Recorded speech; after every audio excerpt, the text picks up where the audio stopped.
Good evening, I'm Tyler Egley, and welcome to the Tyler and Christian Quality Hour. Tonight we bring you two tragic stories involving murder cases that have shocked the world. Here's what we've gathered so far. So first, we start off with deaths on the Nile. So first death we come to is Lynette Doyle, the wealthy business lady of Britain. You know her well. And next we have Simon Doyle, her newly wedded husband from England, not the wealthiest person. Next we have Jackie, also known as Simon's ex-fiancée and Lynette's closest friend. Annette, Mrs. Audubon, failed novelist, alcoholic, and mother. Last murder that we have today is Louise the maid, also known as Lynette and Simon Doyle's maid. Suspects we have so far without information from Monsieur Pierre. The deceased Simon Doyle, also known as Lynette's husband, we suspect that he may have, with his past of living in a poor family, murdered Lynette for fortune. We also have the deceased Jackie, also known as Lynette's former friend and ex-fiancée of Simon. They had been working together to own the firm of Lynette. Next we have Mrs. Audubon. We don't really have much information on her yet. Her death, very interesting. Waiting on the autopsy report. Next we have Herman von Depsey, I believe. A wealthy businessman who traveled on the cruise with his fiancée, Catherine. Though he was well off, his behavior and odd reactions raised suspicions from Pierre. Our statement that we have so far from Pierre, the detective that was on the cruise during the murder. He says, "I know human nature, my friend, and I tell you that suddenly confronted with the possibility of being tried for murder, the most innocent person will lose his head and do the most absurd things." And on, Christian. Our second story is a murder in London. So our victim's name was Sir Charles Baskerville and died at the age of 87 years old. His background is in liberal politics, and his family had a history with his relative, Hugo Baskerville, who was allegedly kidnapped and killed a woman. And despite his less than reputable image, he was able to rise above it and become a prevalent figure. As for Baskerville Hall, the building has stuck as a reminder of his past greatness of the Baskerville name.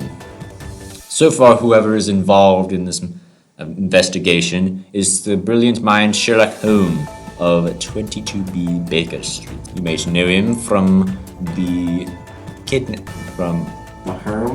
case of the Red-Headed League. So where the murder took place is including the crime took place at Baskerville Hall, Sir Charles' home by what appears to be a large hound, but more info pending on that. He appeared to have died of a heart attack as a hound tried to jump on him, according to the expert at St. James Hospital. Updates on the investigation. We now look at the suspects who are the following. The Baskerville servants who served Sir Charles Baskerville, Laura Lyons and Jack Stapleton, who were associated with the late Sir Charles. And not much known about these two, but we shall see whether one of them or both of them are related to the crime. Concerning the crime scene, forensic scientists couldn't find any blood spatter on the post-mortem autopsy, and the autopsy confirmed that it was a heart problem. Could it be even a murder at all? And the folks at home, a blood spatter is a physical property of blood and patterns produced under different conditions, such as results of variation forces being applied to the blood. That was just a fun fact for our viewers. The story will continue after this break.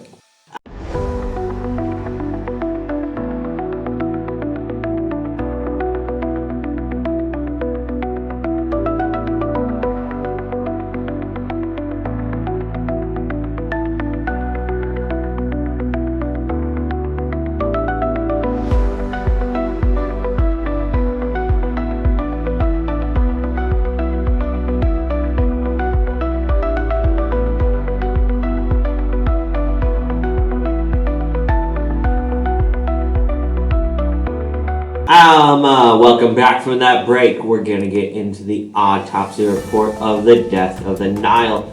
So, we just got findings of what happened to Lynette. She was apparently shot with a pre-World War II 22 caliber Derringer, which is a type of pistol. We believe this originated from, actually, we know this originated from Jackie after she was thought to have shot Simon in the knee. We'll get back to that later. The rest of the murders, also known as the maid Louise, she was found to have her neck slit open with one of Mr. Windlesham's scalpels. He is the doctor on board. He found one of them missing, and apparently this is where it went. This was also the case for Mrs. Otterburn, who was suspected to have seen the murder entering Louise's room. We also have information from Mr. Pierre that there was a love triangle that was suspected that Simon's marriage to Lynette had caused a rift between Jackie, who was deeply resentful and jealous. Jackie had followed the newlyweds around, as we know so far, showing her intense obsession with Simon and his new wife, adding tension to this case, as Mr. Pierre noted. Lynette and Simon Lynette and Simon, of course, took their honeymoon to their luxurious Nile cruise, hoping to escape the drama caused by Jackie Constance's presence. They boarded the cruise ship Kamaka, I believe, along with other passengers, including some who had their own motives and connections to the couple, is what Mr. Pierre says. A quote from Mr. Pierre says, "Throughout the journey, it becomes apparent that Simon's affection to Lynette is not genuine. He is actually in love with Jackie, and his marriage to Lynette is a convoluted way to secure wealth." This is also part of this would be that Simon's background is that he grew up very poor, so this is very suspicious indeed. The key elements that we notice leading up to Lynette's death is a conspiracy between Simon and Jackie. As we may know, we actually believe that they were working together to plan Lynette to gain money. So as we know so far, Lynette was shot in her cabin aboard the cruise ship, and the murder is internally mysterious. But Pierre also says that he pieced something together very well, which we'll get onto here in a minute. So very suspicious, as we'll notice, Lynette, Simon. So Pierre aboard the cruise ship takes the case, and he began investigating. As he uncovered the details, Perot pieces together a puzzle, revealing the plot behind Lynette's and others' deaths.